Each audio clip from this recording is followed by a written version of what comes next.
막 제가 순간 당황을 해가지고 성경 읽는 것도 잊어버렸습니다. 예, 그래서 이 정월 대보름이 되면 뭐 집을놀이를 하고 또 우리 손자들은 제사를 지내면서 다 한 해의 풍요를 기원하고 또 가정에 그런 평강을 기원했던 것을 저도 어렸을 때 많이 경험을 했습니다. 여러분, 옛날부터 사람이 살아가면서 바람직하다고 여겨지는 5가지 복을 오복이라고 했지 않습니까? 여러분, 오복 다 아시죠? 그 중에서 가장 먼저 장수, 장수하는 것이 복이라고 생각을 했고, 또 물질이 넉넉한 것, 넉넉하게 사는 것, 또 몸이 건강하고 마음이 편하고 남에게 많은 것을 베풀고 선행과 덕을 쌓는 것, 그 다음에 고종명이라 해서 제 명대로 살다가 편히 죽는 것.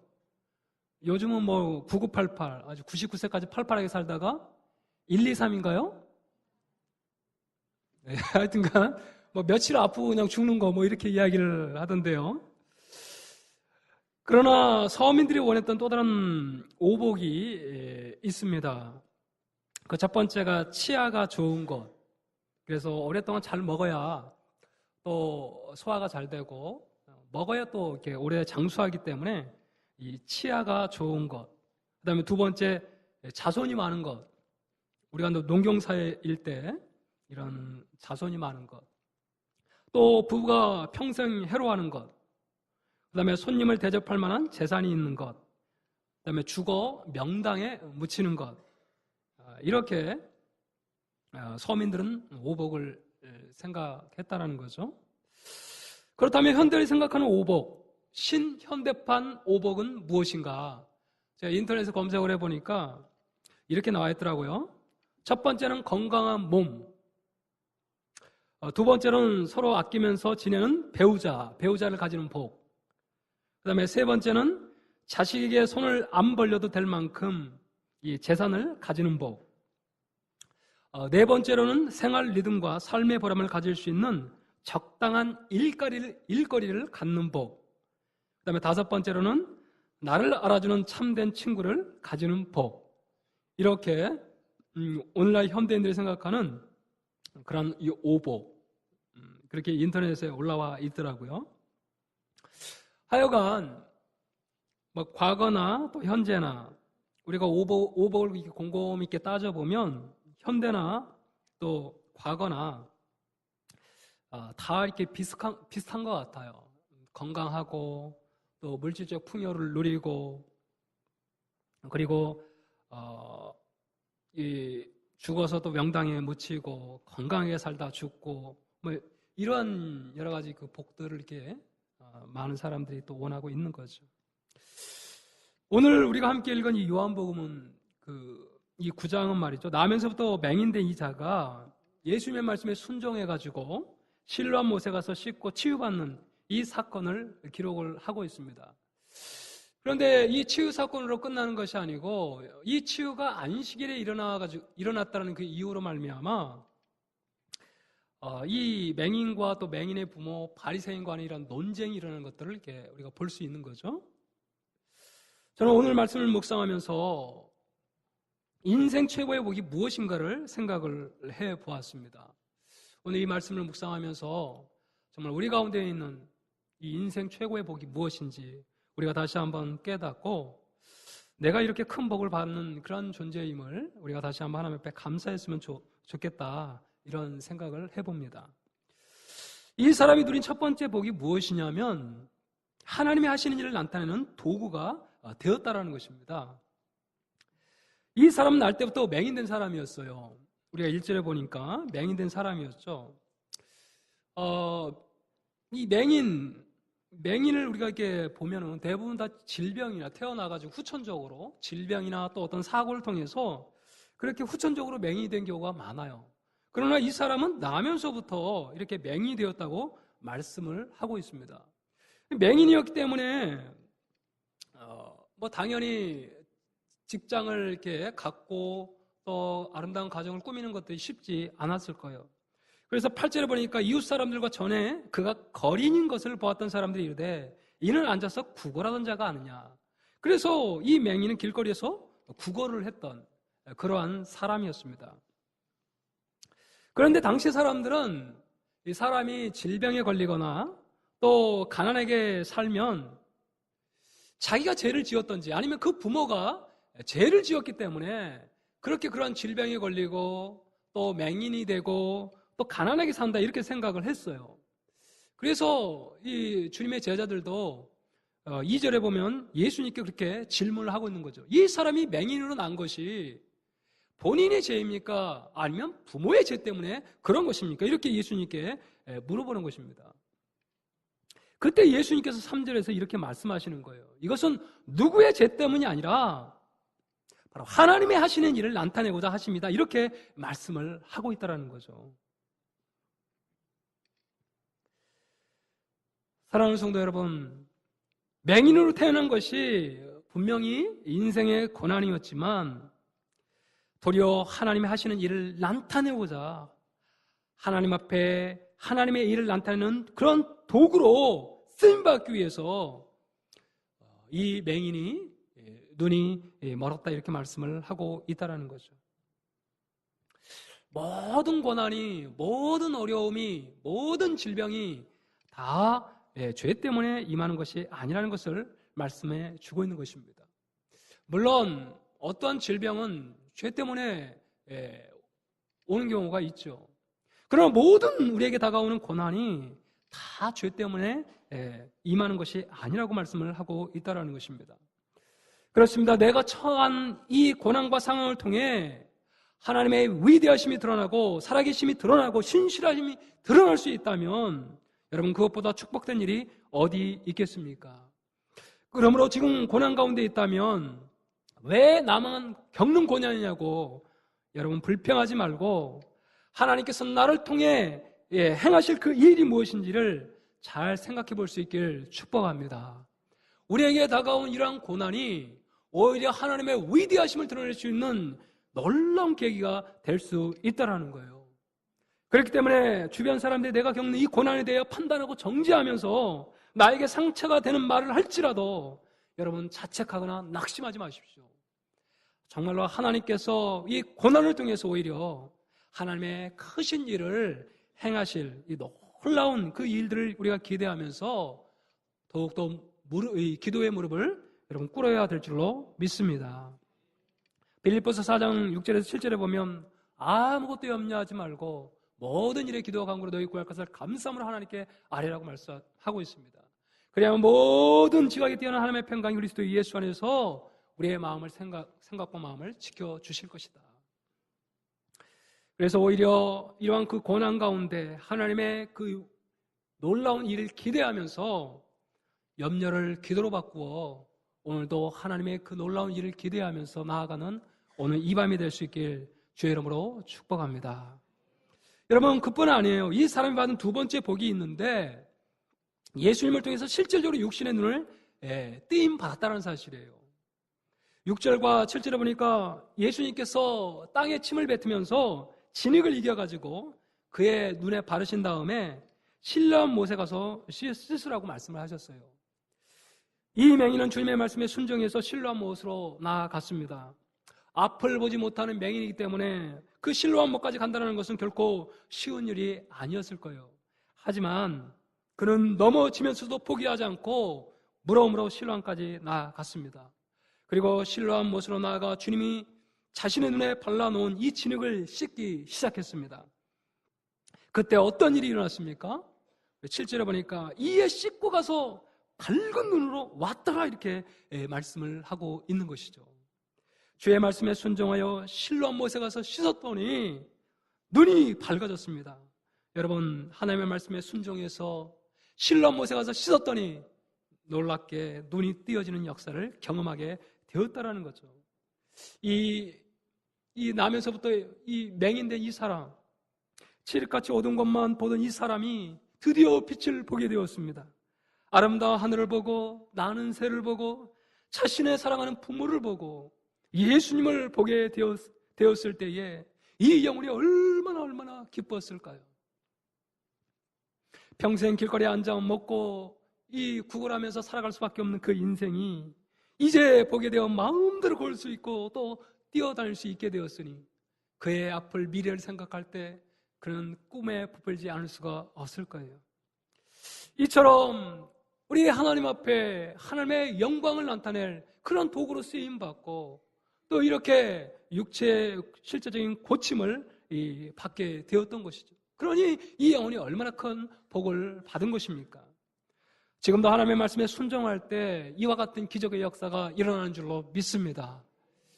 정말로 주님께서 말씀하실 때 그 말씀 앞에 순종할 때 하나님은 우리의 삶 가운데 이와 같은 놀라운 기적의 역사를 우리 가운데 베풀어 주실 것이에요. 이러한 놀라운 복을 받았으니 이 영혼이 얼마나 기뻐했겠습니까? 그러나 이것보다 더 기쁜 소식은 바로 예수 그리스도를 주로 믿음으로 말미암아 그가 영생의 구원의 이 역사, 이 놀라운 구원의 역사, 영원히 사는 복된 영생의 역사를 누리게 되는 줄로 믿습니다. 이 맹인도 처음부터 예수님을 주로 영접한 것이 아니었습니다. 처음에 이 맹인은 예수님을 정말 좋은 사람, 선하신 분으로 알고 있었어요. 이 소경이 밝은 눈으로 돌아왔을 때 사람들이 내 눈이 어떻게 떠졌느냐고 이렇게 물었습니다.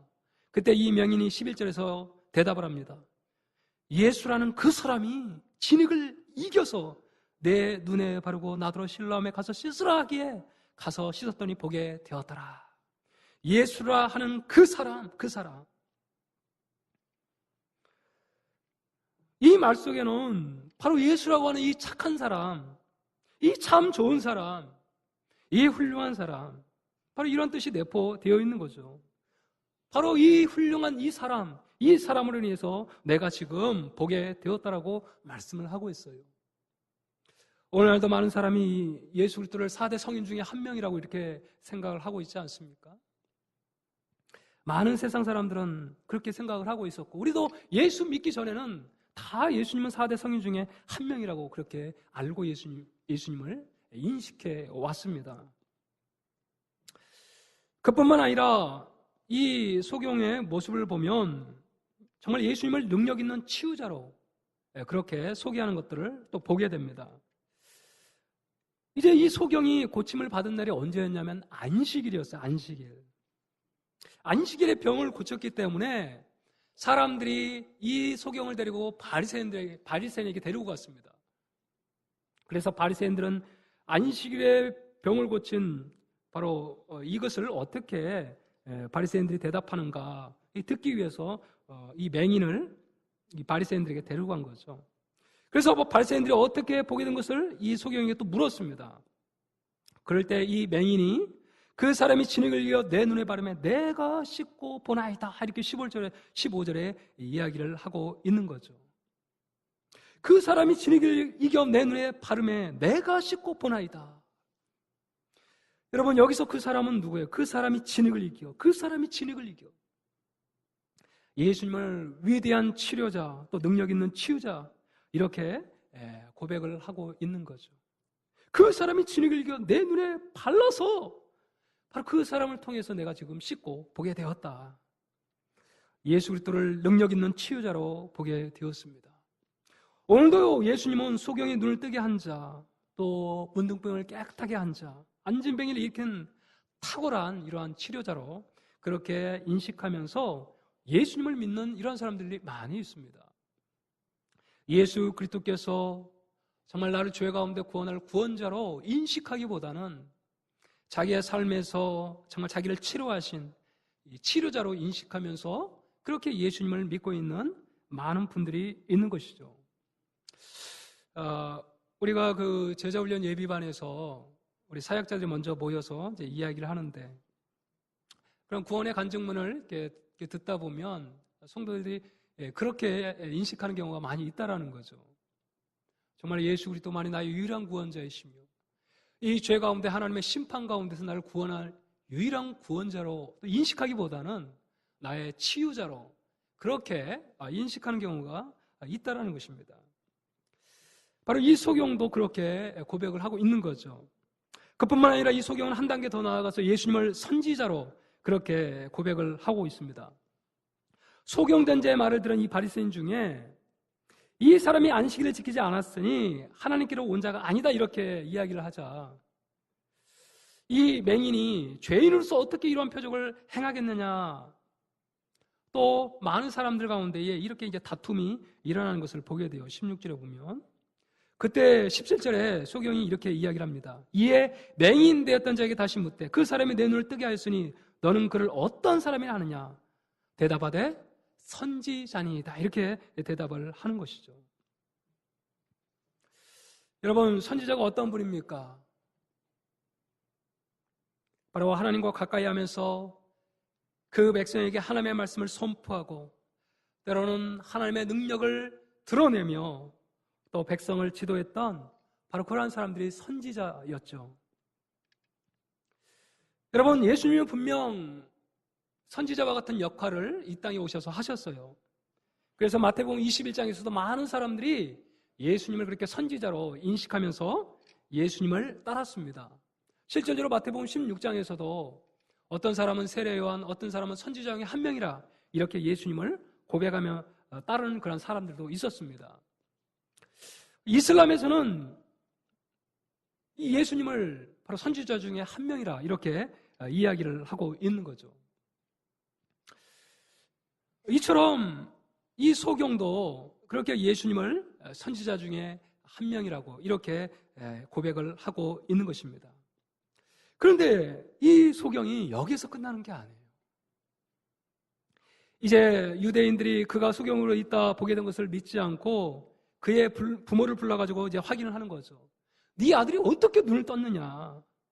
그런데 그 부모는 정말 이 아들이 장성했으니까 그에게 물어보라 이렇게 이야기를 해요. 왜 그랬냐면 누구든지 예수를 그리스도라고 하면 출교하기로 그렇게 결정을 했기 때문에 그 부모가 그것을 알고 그것을 두려워해서 아들에게 물어보라고 이야기를 한 것입니다. 그래서 이제 바리새인들이 두 번째 이 소경을 불러가지고 너는 하나님께 영광을 돌리라. 우리는 저 사람이 죄인인 줄 아노라 하면서 그가 죄인인지 그렇게 이제 죄인으로 예수님을 몰아가려고 하자 25절 말씀에 보면 이렇게 말씀을 하고 있죠. 그 소경이 대답하는데 그가 죄인인지 내가 알지 못하나 한 가지 아는 것은 내가 맹인으로 있다가 지금 보는 그것입니다. 나는 그가 죄인인지 아닌지 알지 못한다. 그러나 분명한 것은 지금 내가 맹인으로 있다가 본다라는 거예요. 내가 지금 보고 있다라는 거, 보고 있다. 그는 분명하게 체험적 고백을 지금 하고 있는 것이죠. 그뿐만 아니에요. 계속해서 정말 하나님은 죄인을 결코 듣지 않으시잖아요. 죄인의 기도를 듣지 않으세요. 그래서 이 소경이 그렇게 이야기를 하는 것이죠. 이상하다. 이 사람이 내 눈을 뜨게 하였는데 왜 당신들이 그가 어디서 왔는지 알지 못한다고 하는가? 하나님이 죄인의 말을 듣지 아니하시고 경건하게 그의 뜻대로 행하는 자의 말을 들으시는 줄을 우리가 안다. 창세 이후로 맹인으로 난 자의 눈을 뜨게 하였다 함을 내가 듣지 못했다. 그러므로 이 사람이 하나님으로부터 오지 아니하였다면 내 눈을 뜨게 할 수 없다. 그러므로 이 사람이 바로 하나님으로부터 온 자라고 이렇게 고백을 하고 있는 거죠. 여러분, 하나님으로부터 왔다라는 것은 바로 그가 자기의 유일한 구원자라는 것을 고백하는 내용이라고 할 수가 있는 것입니다. 그분이 메시아가 아니라면 어떻게 맹인으로 난 나의 눈을 뜨게 할 수 있겠느냐. 그러면서 33절에 그렇게 이야기하는 거예요. 이 사람이 하나님께로부터 오지 아니하였으면 아무 일도 할 수 없으리이다. 그 사람이 하나님으로부터 온 메시아라는 것을 고백하고 있는 것입니다. 바로 이 고백 때문에 이 맹인은 출교를 당했습니다. 쫓겨남을 당한 것이죠. 그래서 주님은 정말 35절에 보면 그 사람을 쫓아냈다 하는 말을 들으셨더니 그를 만나 이르시되 내가 인자를 믿느냐 이렇게 고백을 하고 있는 거예요. 출교를 당했습니다. 정말 자기를 고치신 그분이 메시아가 아니라면 하나님으로부터 오신 분이 아니라면 내 눈을 뜨게 할 수 없는 이 엄연한 사실 앞에 그는 예수 그리스도를 부인할 수 없었어요. 그래서 그는 예수님을 하나님부터 온 자라고 고백을 했습니다. 그때 예수님께서 네가 인자를 믿느냐라고 그렇게 이야기를 하고 있는 것입니다. 이 무릎에 지금 이 무릎에 예수님께서 이 맹인이 그렇게 대답을 하는 거죠. 주여 그가 누구시니까? 내가 믿고자 합니다. 그때 예수님께서 대답하시는 것이요. 내가 그를 보았거니와 지금 너와 말하는 자가 그이니라. 그때 그 사람이 38절에 보니까 주여 내가 믿나이다 하면서 예수님 앞에 절하는 이런 모습을 보게 됩니다. 예수님을 단지 한 인간으로 보지 아니하고 예수님은 단지 치유자로 훌륭한 사람으로 예수님을 단지 선지자로 보는 것이 아니고 경배의 대상으로 예수님 앞에 절하고 있는 이 맹인을 우리가 볼 수 있다는 것이죠. 바로 예수 그리스도를 진정한 자기의 구원자 주님으로 영접하며 바로 예수 그리스도 앞에 절하는 이 맹인의 모습을 우리가 볼 수 있다는 것이죠. 사랑하는 성도 여러분, 이 맹인은 어떠한 상황 가운데서도 바로 예수님이 나의 유일한 구원자이시기에 바로 예수 그리스도를 따를 것을, 비록 내가 출교를 당했다 할지라도 주님만이 나의 유일한 빛이시며 주님만이 이 어둠으로부터 이 죄로부터 나를 구원할 유일한 구원자임을 고백하면서 예수님을 그렇게 경배하는 이러한 모습을 우리가 보고 있다는 것입니다. 사랑하는 여러분, 이처럼 예수님을 믿게 된 이 소경, 어떻게 이 소경이, 이 맹인이 예수님을 믿게 되었습니까? 예수님께서 그를 찾아와 주셨기 때문에 가능한 줄로 믿습니다. 예수님이 그를 찾아와 주시지 아니었다면 결코 이 맹인이 예수님 앞에 절할 수가 없어요. 주여 내가 믿나이다고 하면서 예수님 앞에 경배하지 못했을 것입니다. 그러나 길 가실 때에 그 소경을 보시고 그가 출교를 당하실 때에 그를 찾아와 만나 주심으로 말미암아 우리 주님께서 그 맹인의 눈을 열어주시고 그의 영안을 열어주셔서 예수 그리스도를 보게 하신 것입니다. 예수님 자신이 자기 자신을 계시하지 않았다면 이 소경은 결코 예수님을 영접치 못했을 것이라는 사실이에요. 사랑하는 여러분, 한 영혼이 구원받기 위해서는 먼저 예수님이 택하시고 그 택한 영혼의 가운데에 이 영적인 눈을 열어주실 때만이 그가 예수 그리스도를 영접할 수 있다는 것입니다. 그렇기 때문에 예수 믿는 것은 여러분 최고의, 우리 인생 최고의 복인 것입니다. 하나님의 택하심이 없으면 결코 여러분 예수님을 영접할 수 없다라는 거예요. 오늘 본문에 등장하는 이 바리새인들 한번 보십시오. 아무리 많은 능력을 보여주고 정말로 예수 그리스도께서 나는 세상의 빛이다라고 하면서 내가 생명의 떡이다라고 하면서 그렇게 정말 예수님의 인격을 통해서 말을 통해서 능력을 통해서 하나님의 어떤 분인가를 예수님이 드러내 주셨음에도 불구하고 여러분 이들은 믿지를 못해요. 수많은 것들을 보면서도 예수 그리스도를 믿지를 못합니다. 여러분 사도 바울 어떻습니까? 바로 사도 바울이 이 바리새인이었잖아요. 그뿐만 아니라 이 사도 바울은 예수 믿는 사람들을 핍박했던 그런 사람입니다. 자기 자신이 생각할 때 정말 도저히 나는 예수 믿을 수 없는 사람이에요. 도저히 믿을 수 없는 사람이에요. 왜 사도 바울이 이 애정을 이야기하는 것입니까?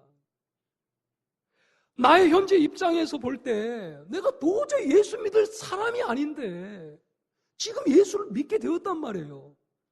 그래서 역으로 추적해 보니까 이미 창세전에 하나님께서 나를 예정하지 않았다면 나는 결코 예수 믿을 수 없는 사람이라는 거예요.